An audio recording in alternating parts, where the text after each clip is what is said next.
at all, right? So Right.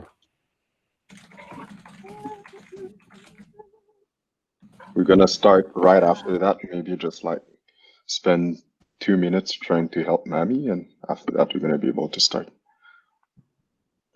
Yeah. Josh is here too, right? Yes, how you doing? Hey, Okay. pretty good. How are you doing? That's good now.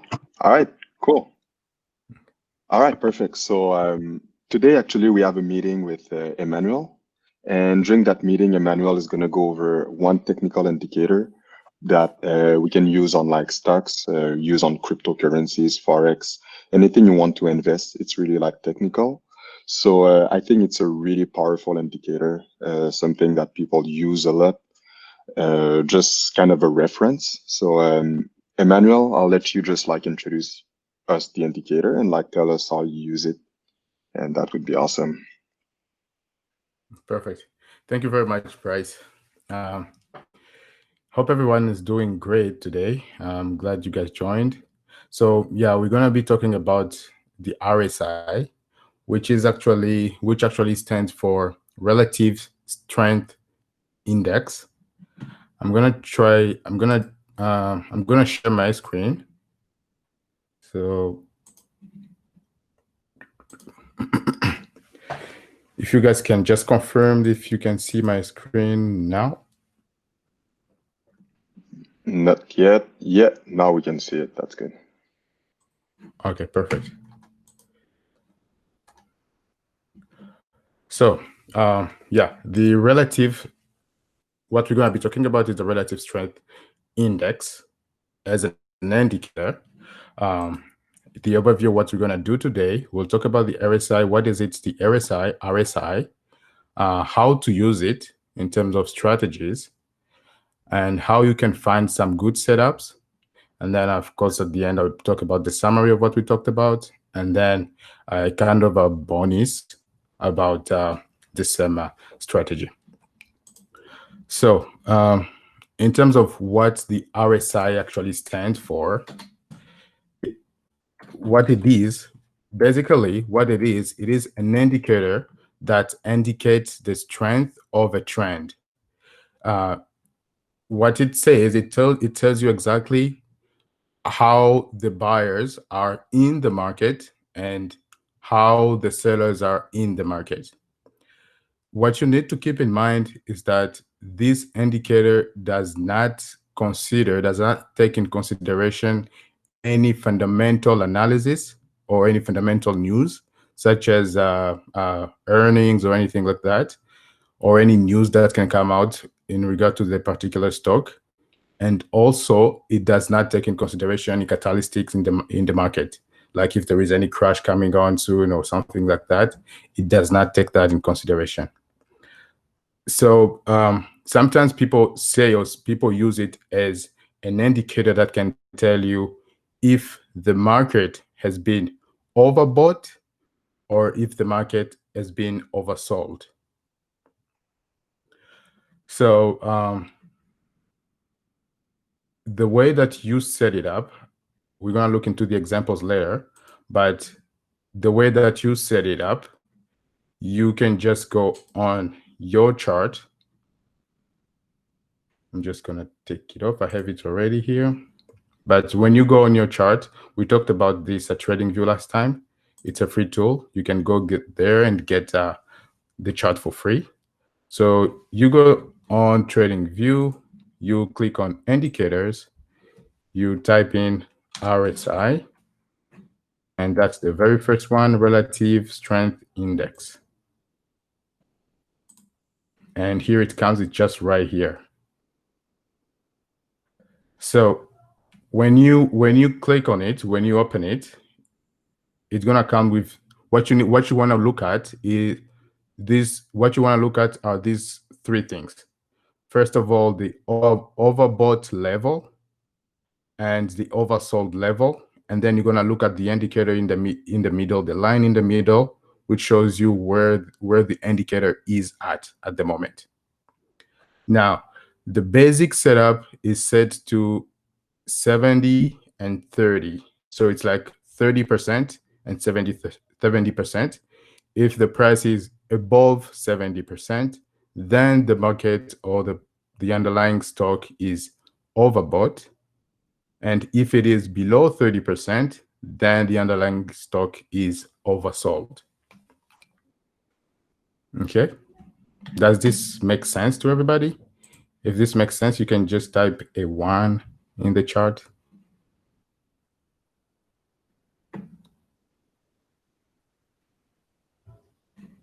I would say just add something, guys. If you have any questions, you can also just write it in the chat, or we're going to have some time after with Emmanuel to ask any questions.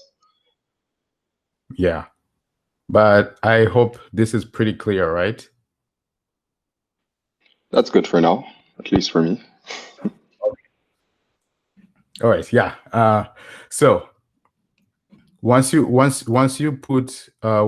the levels, for me, what I usually use 75% and 25% actually, because the 70 can sometimes be a little bit lower, and the price can go even to 80 or 90 some days, and you can even go lower than 30. You can go to 20, 23 or something like that. So personally, I usually put 75 and 25. You can edit that right here. Just the level here, upper band and lower band, 75 and 80. Okay. And for those who are using Questrade, if you go on Questrade, you just click on studies. You're gonna get all the indicators that they have here. And then you can click on trend indicators. You want to see it, relative strength index. And here it is down here. You can edit it if you want to. You just come here on the lines.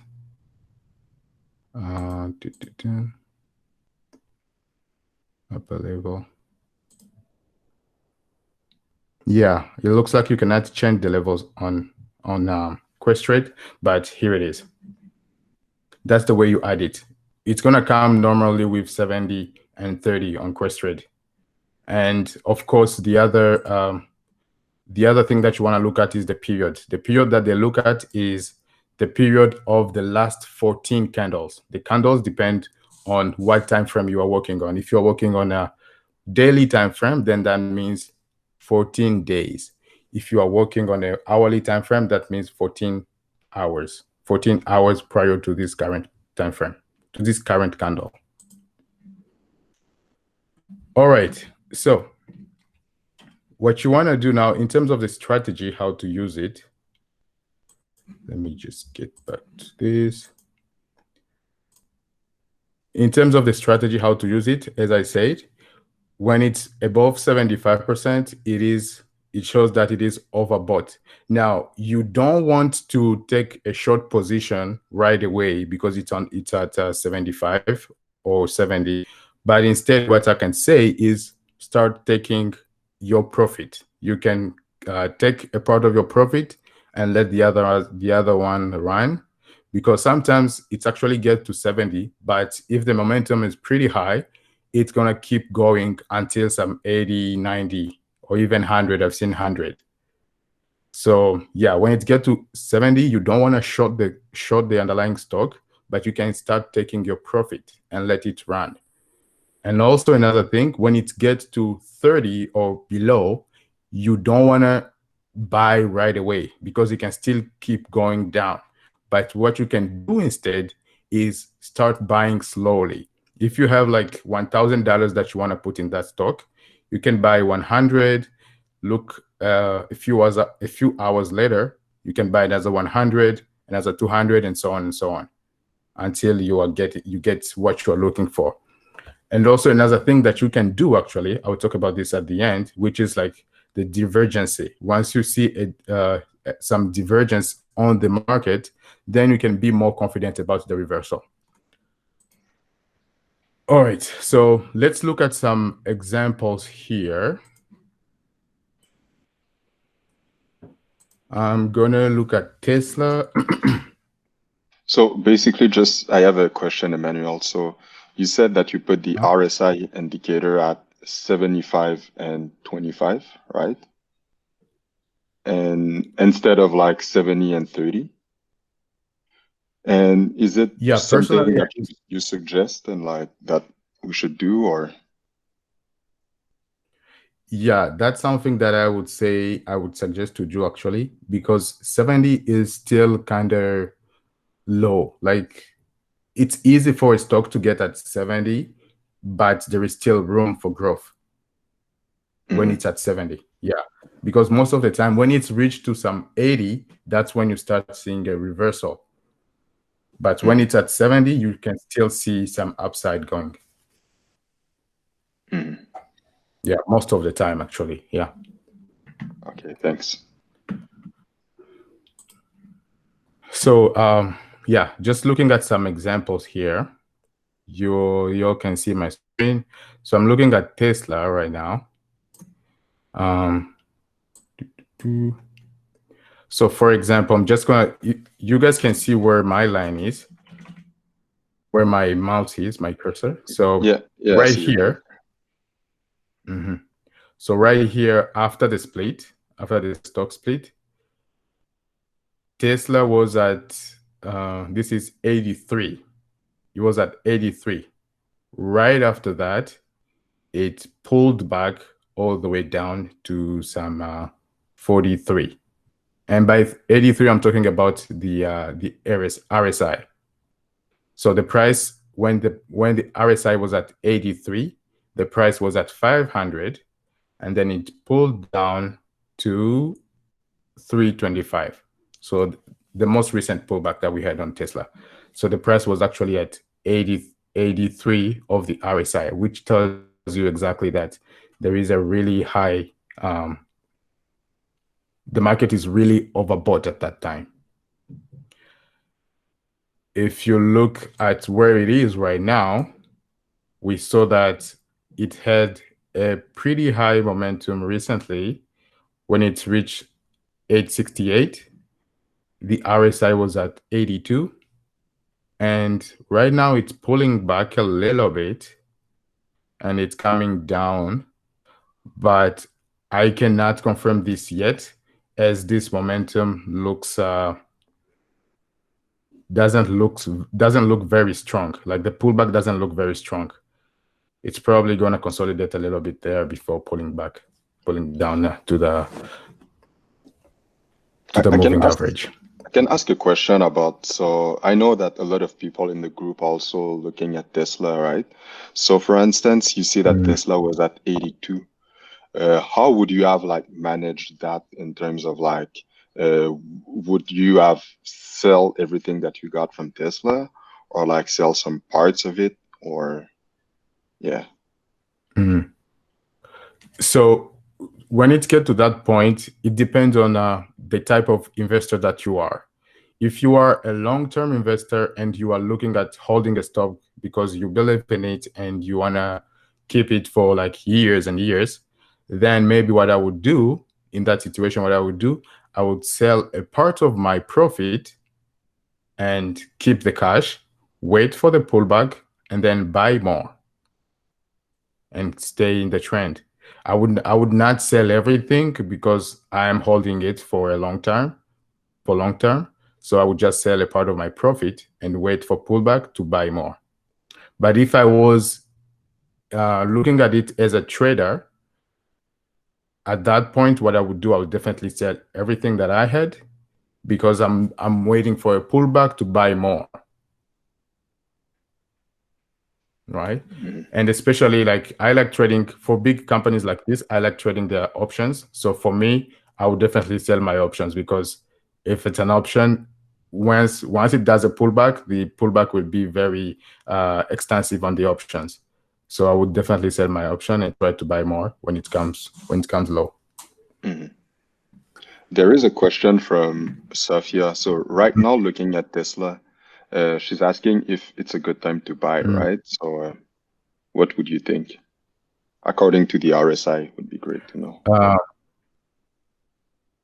Yeah. So Sophia, looking at what we just said, we can see that it was at 80, but it hasn't pulled back enough. Like, it was at 80, it showed a little bit of a loss of momentum here, but the pullback is not strong enough. And also another thing, last time we talked about the moving average. When the company or the stock goes really high above the 20 and the 50, we're gonna expect it to come back a little bit, at least to the 50, at least to the 20 moving average, in order to buy it before we continue the trend. So right now, I would say Tesla looks like it's gonna come back. It's gonna pull back a little bit more, maybe not so much, but it's gonna pull back a little bit more, and then we can buy back in it. But from what I can see right now, it showed already loss of buyers, which is when it was at the top. By losing buyers, that's why the RSI went down. And then right now, they're accumulating a little bit because it's kind of stagnant here. But I'm hoping, based on what I see, and as it is very far from the moving averages, it's probably going to pull back a little bit more before it continues.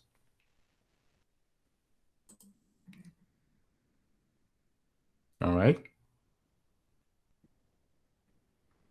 Perfect. So we can look at another stock. Let me just think of one here. We can look at CRNT. I was trading this one last week. CRNT.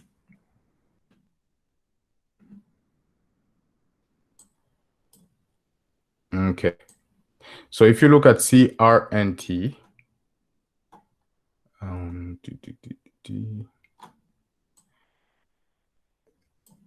this one is not so much of a great example, actually, because it was in a kind of a consolidation here before it breaks down, before it breaks out. But one thing that I can mention here, this is actually something that I was planning to talk to you about at the end. It's actually one of the greatest strategy that I used to, is that you can, based on the RSI, you can see or predict a little bit of a momentum coming in the market. So as I said, what the RSI shows, it shows the strength of the buyers. So for example, if the buyers were buying so much, we're buying a lot of options in the beginning, a lot of stocks in the beginning, you're going to see the RSI going up, up, up. But then as they are slowly stopping to buy, the RSI it's gonna stop. And of course, if they are selling now, it's gonna start coming down a little bit. And if it keeps going down, that means they are selling, and they are selling too much. So what you can by looking at the RSI, you can see that it's already at a kind of an overbought level. However, it's not, the RSI can still come down a little bit, but if the price keep going up or staying at the same level, this tells you that people are still buying, but not so much. They're not buying a lot as they were buying in the beginning, but they are buying. So the strength is going low. The strength is going lower and lower, but the price is not going lower, which means this price is kind of a good price for them at the time. But what they are waiting for is they are waiting for a momentum. So most of the time, if you look at this one, we saw that the price was pretty high here, and then the RSI started going down and down. But looking at the price here, the price was pretty much at the same level.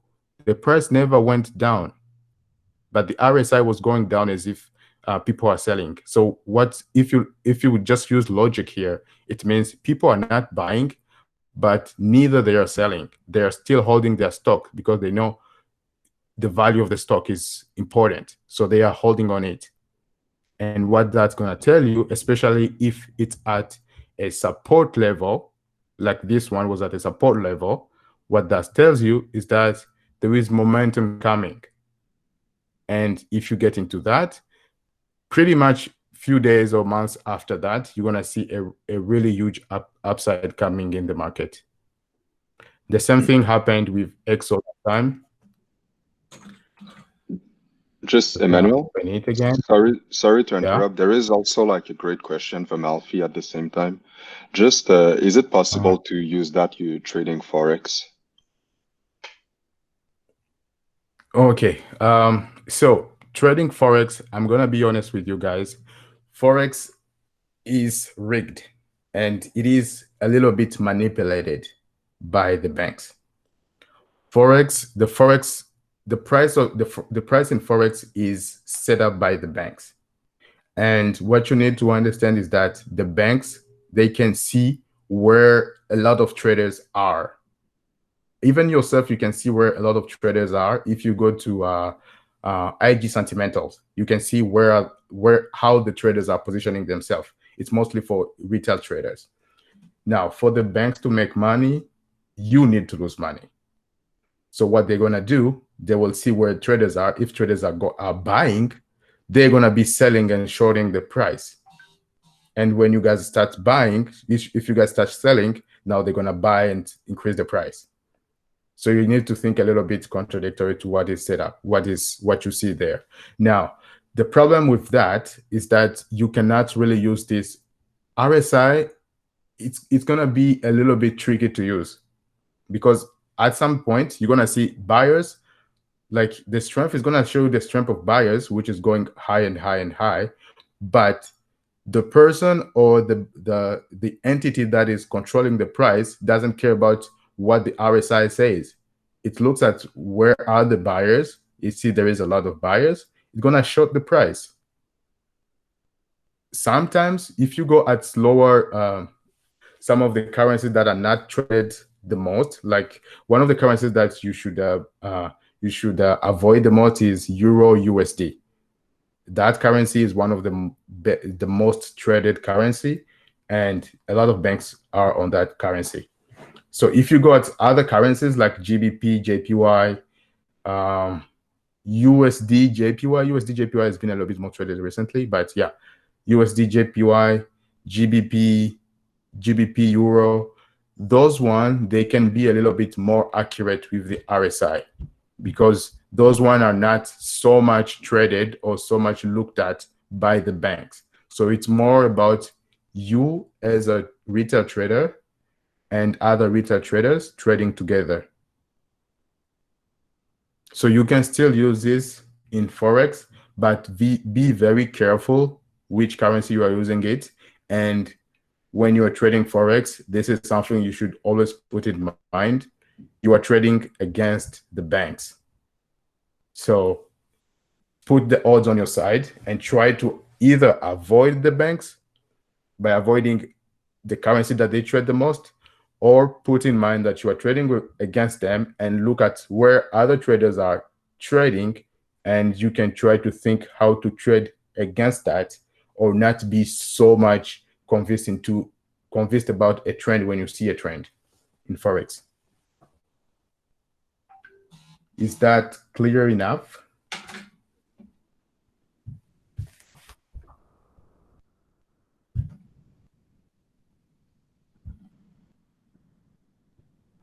Okay, I don't understand how to stay the same, but the RSI drops.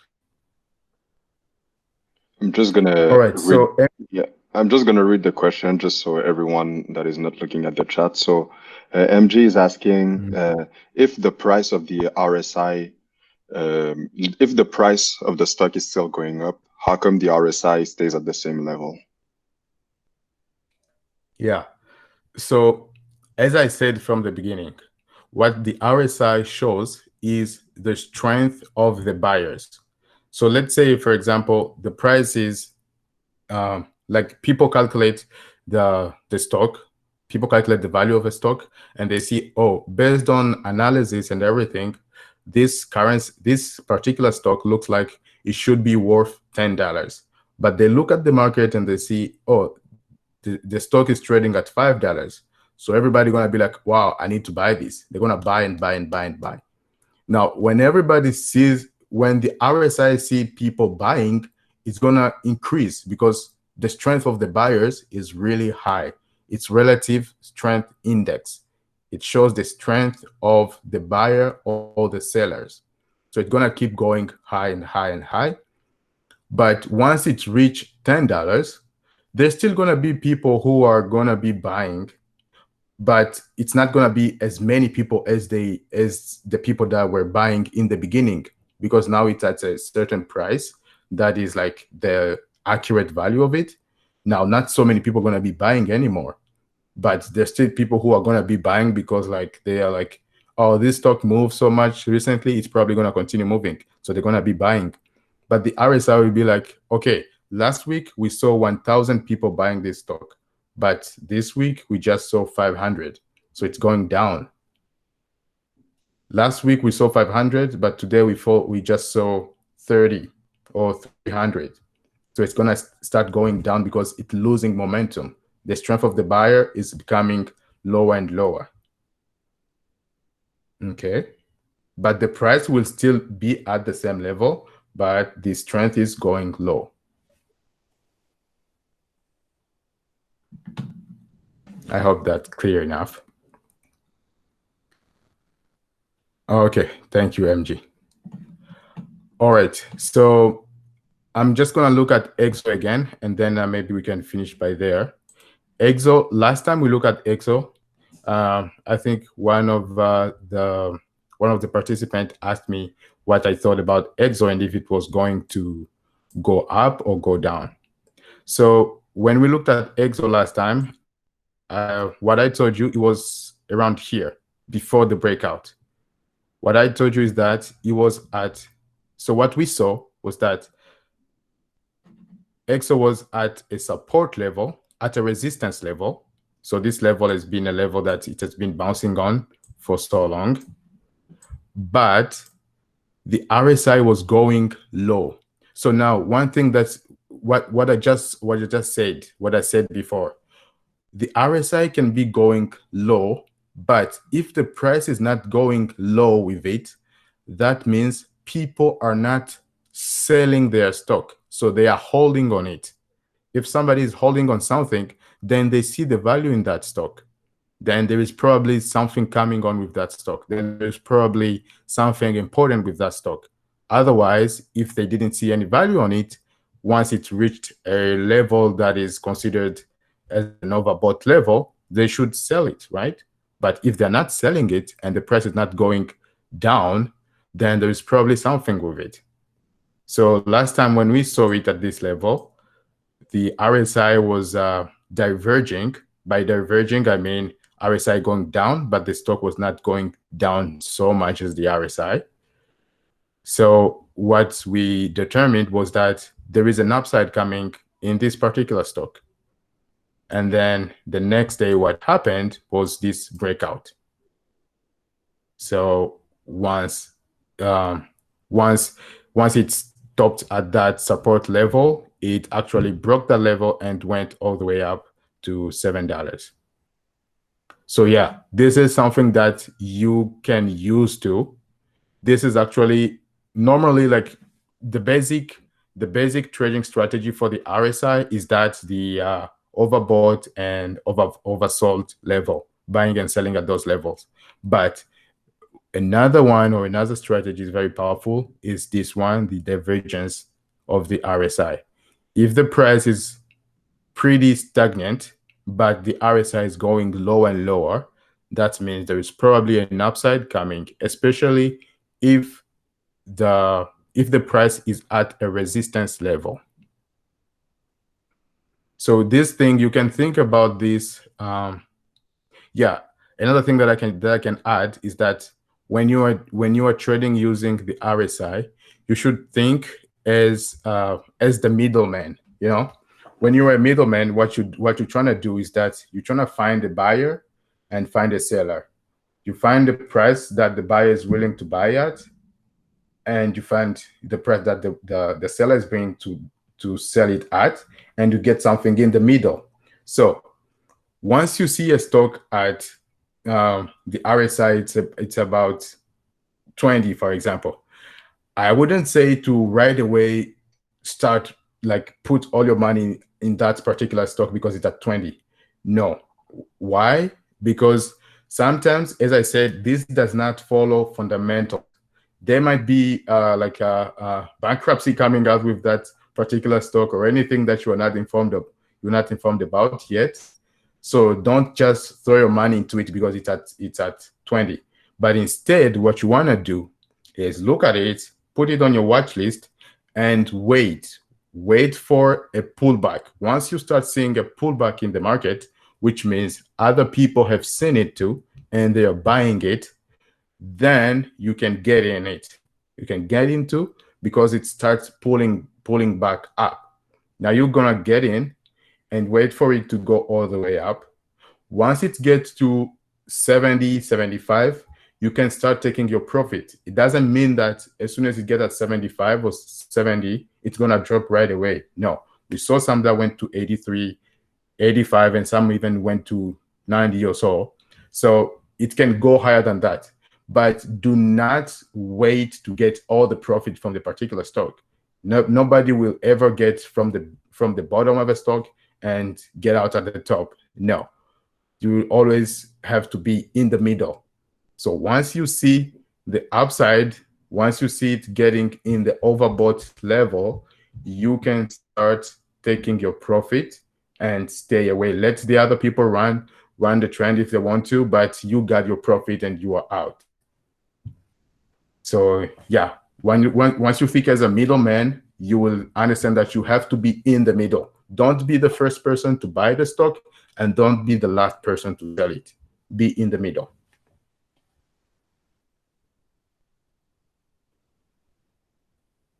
Okay, MG, yeah, I saw your question.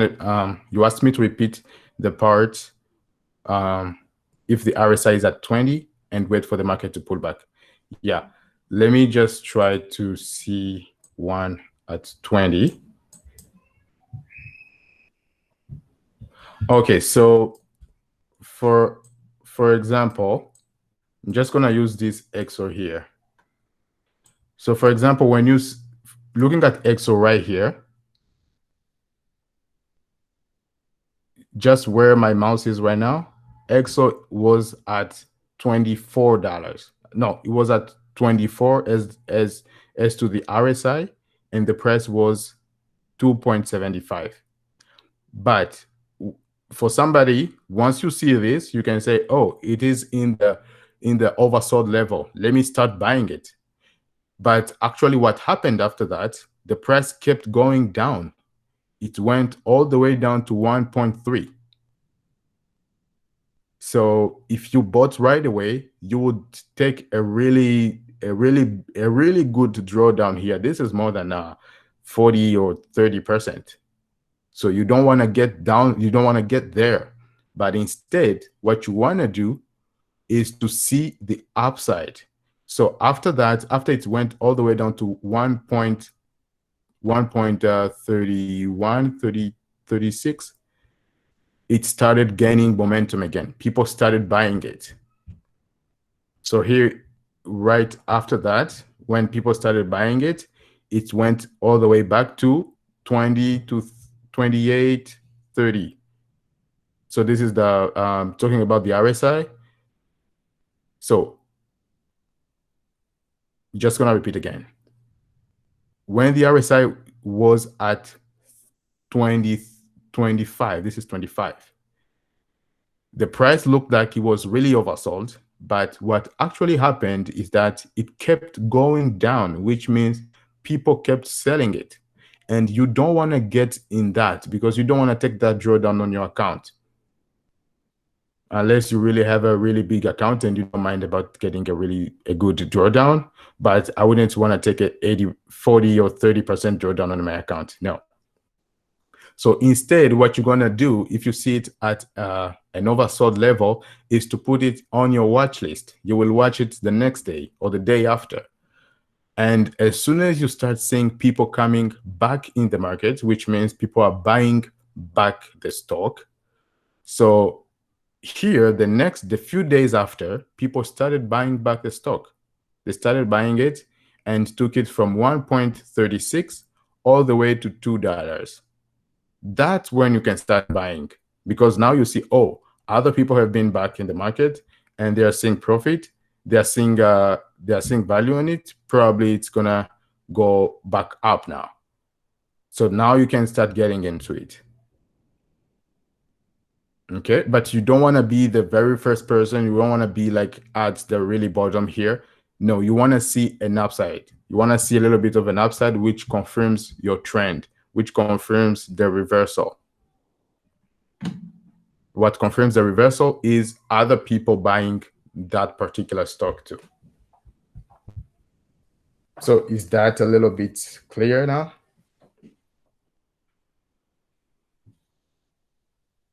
Perfect. All right, guys. So that is pretty much it about the RSI.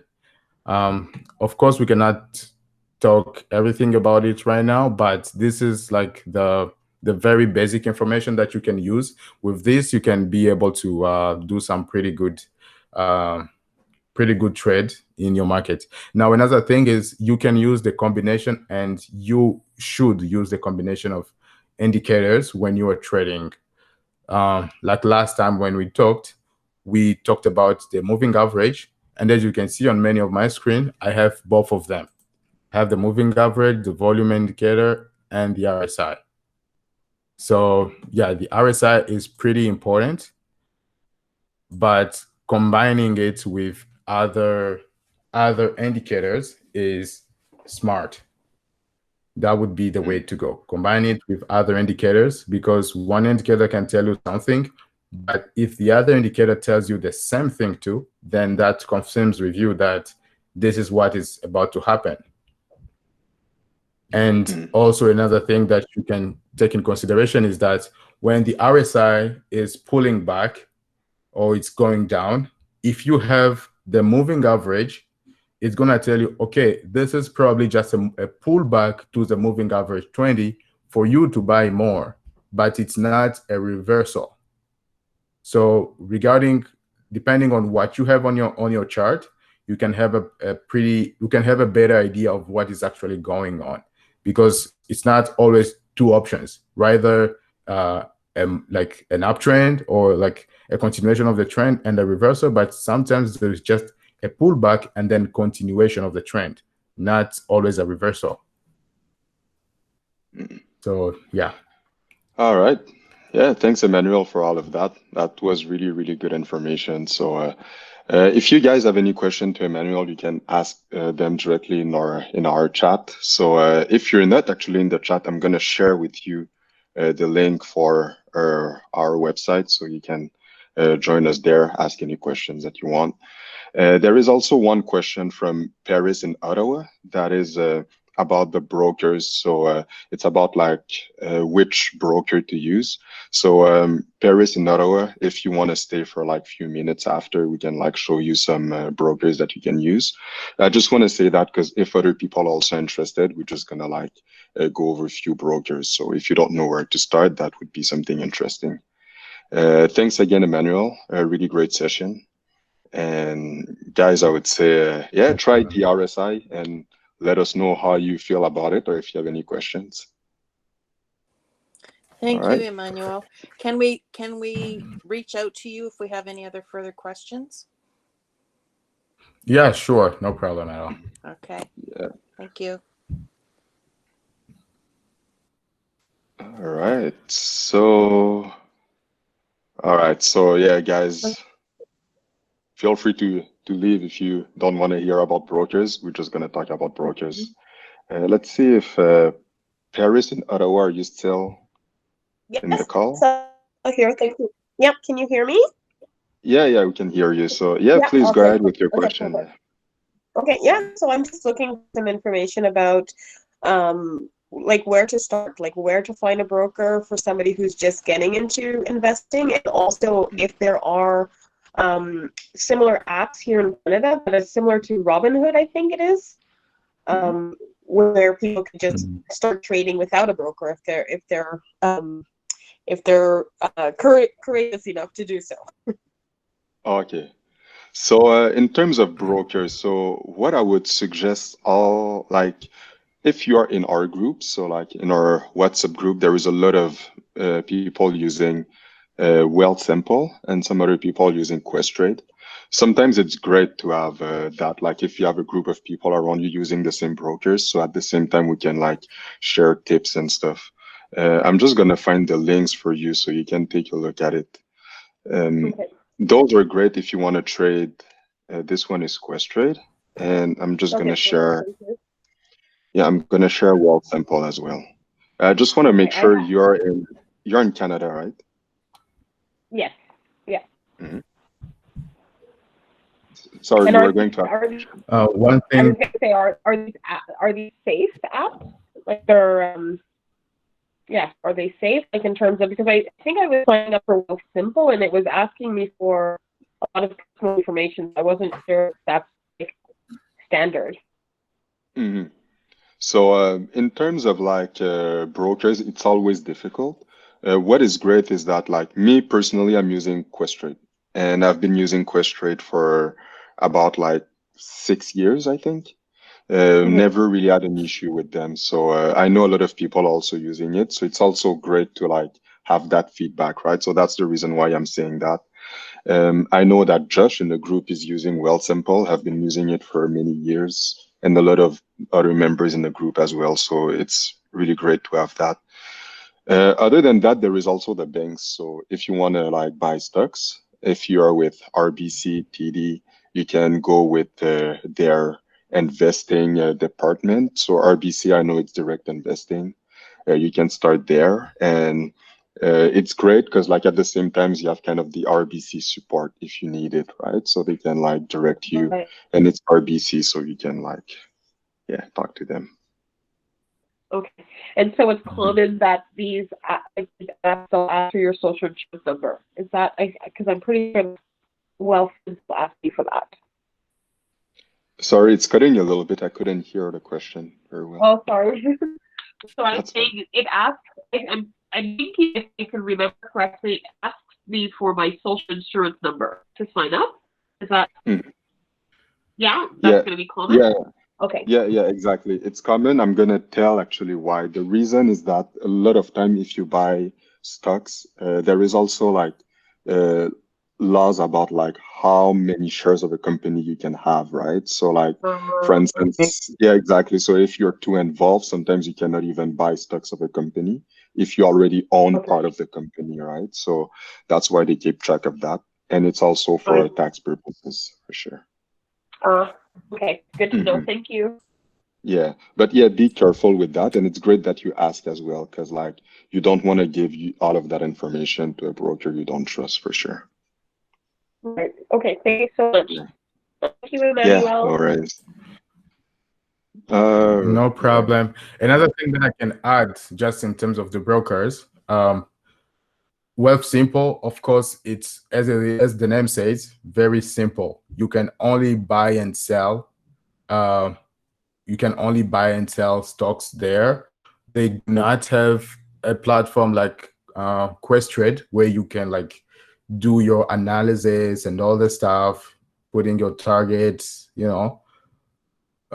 It's really simple. It's just buy and sell. But Questrade comes with more options where you can put your particular buy time, what price you want to buy at, and of course how long you want that order to be available for, or to be how long you want that order to be available for, if you don't want it to be like executed after the end of the day today and stuff like that.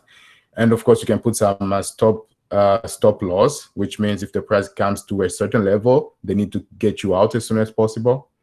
And you can put your price target, which is once the price gets at a certain level, they need to sell your stocks as soon as possible. Okay, so it's more interactive and it's comprehensive, it sounds like. Exactly. And then there is also Interactive Brokers, which is also a great platform for investing in options. They have a very good option option platform, and it's used by many companies for like if you want to like there are some companies that use like robots and stuff. They are easily integrated with interactive brokers. Questrade does not allow robots or studies from another company, so it's kind of a closed network. But interactive broker is open and can let other company to add indicators, studies, and robots on their platform. So yeah, that's kind of a bit advanced, but yeah, you know. Okay, interesting. Okay, thank you so very much. Yeah. No problem. Cindy, you just raised your hand. Do you have a question? Hi, yes.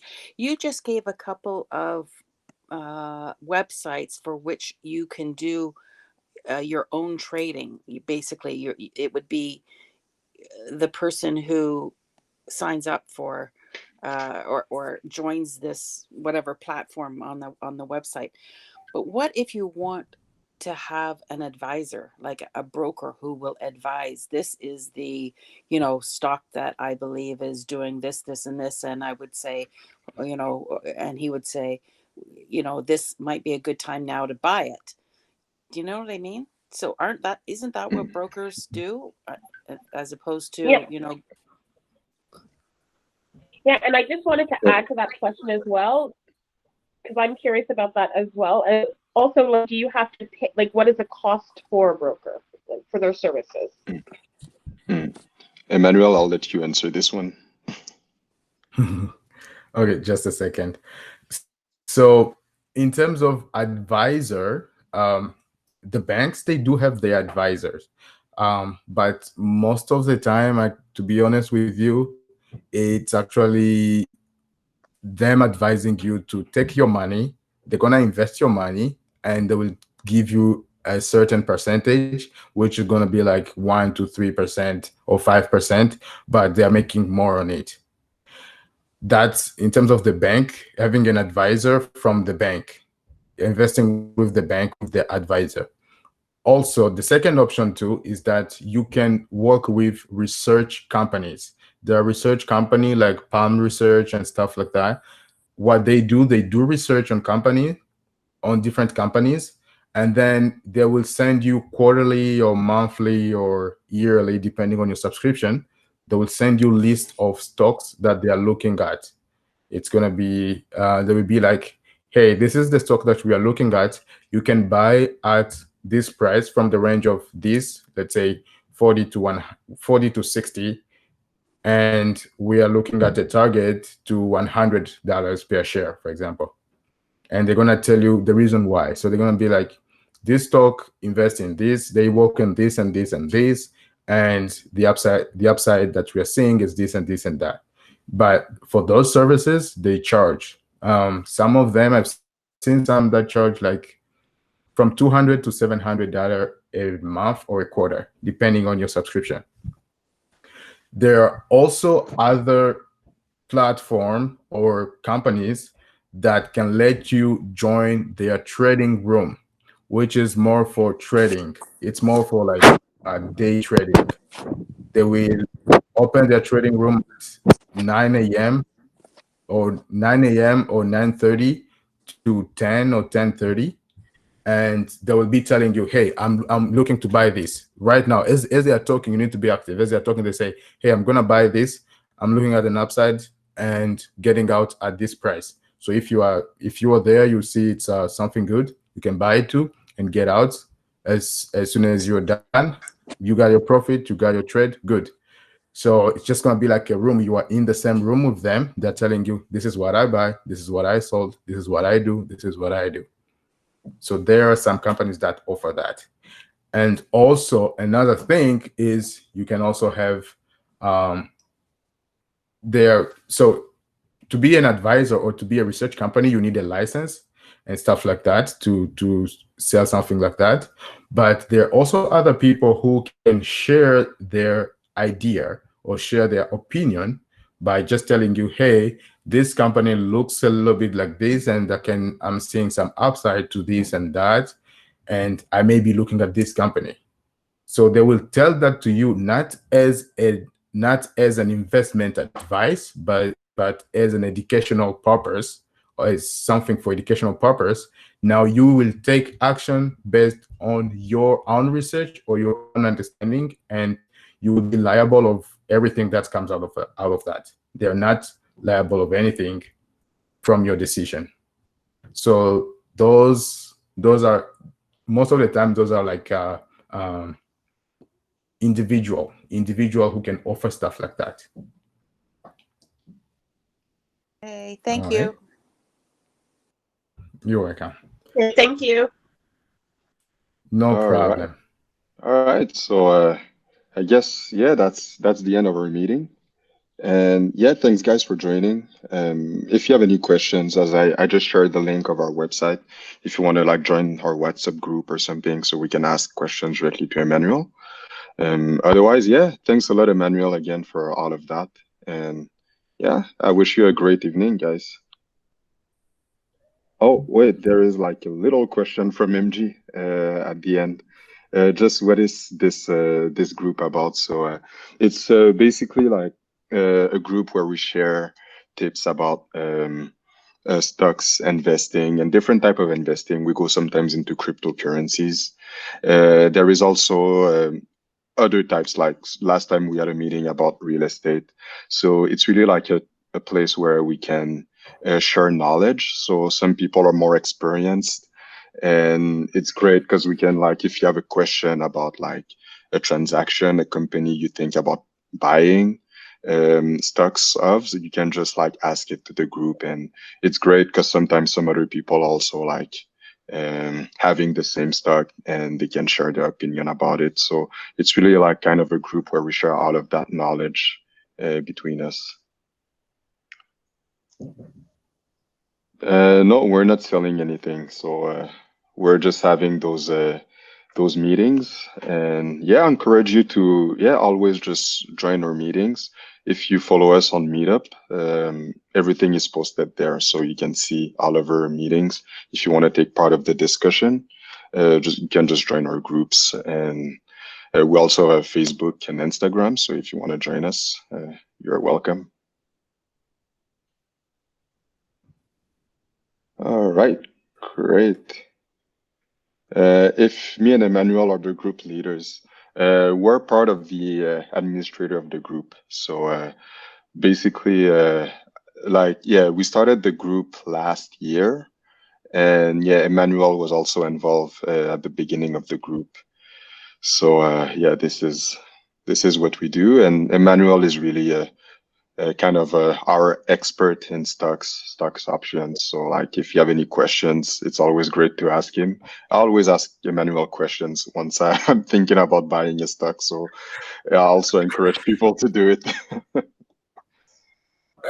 Always ask your questions in the group. I'm not the only expert. We have a lot of experts, but yeah, it's just good to get ideas from everyone, right?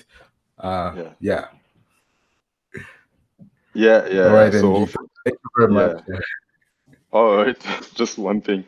For how long we have been trading. So for myself, I've been trading during the last eight or 9 years. And basically, I started mostly doing Forex trading. I used to build bots. So I used to do algorithmic trading Forex. And I've done that for about 5 years. And after that, I went more into just day trading on Forex. And eventually I started liking a bit more stocks, only because it was kind of like slower, and you spend less time in front of the computer. And also now I'm mostly doing stocks, and also a bit more cryptocurrencies these days. So yeah, that's it for me. Emmanuel? Oh, I have to answer too. All right. So yeah, I've been investing for about 5 years now, actually. And just as Bryce, I actually started in Forex too. I started in Forex as a day trader, and it was I noticed how it was a little bit more tricky, and the leverage was pretty high. So as I went into my risk management courses and trainings, I came to understand a little bit more about the risks that are involved and the reward ratio. So I noticed that there is something better than Forex. I know the upside on Forex is really good, but there is something that can be better than that with the same upside, but less risk. So that's how I moved from Forex to stocks and then options, stock options. Those are like the best for me. And then of course, as the crypto market was coming out too, I started investing in crypto. It's more of an investor than a trader for crypto. And then I did a little bit, I'm still doing a little bit of real estate. So yeah. Yeah, so yeah, if you don't want to do day trading and stuff, like you should just join the group, and like it's great. We have like always those meetings, so yeah, totally encourage you to join. Perfect. All right, guys. Thanks for that. It was a bit longer than our usual meetings, but thank you very much. All great questions. So yeah, thanks, and have a great evening. Thank you very much for joining, MG, and thank you everyone for coming today. Okay, thank you. Have a good evening. Thank you.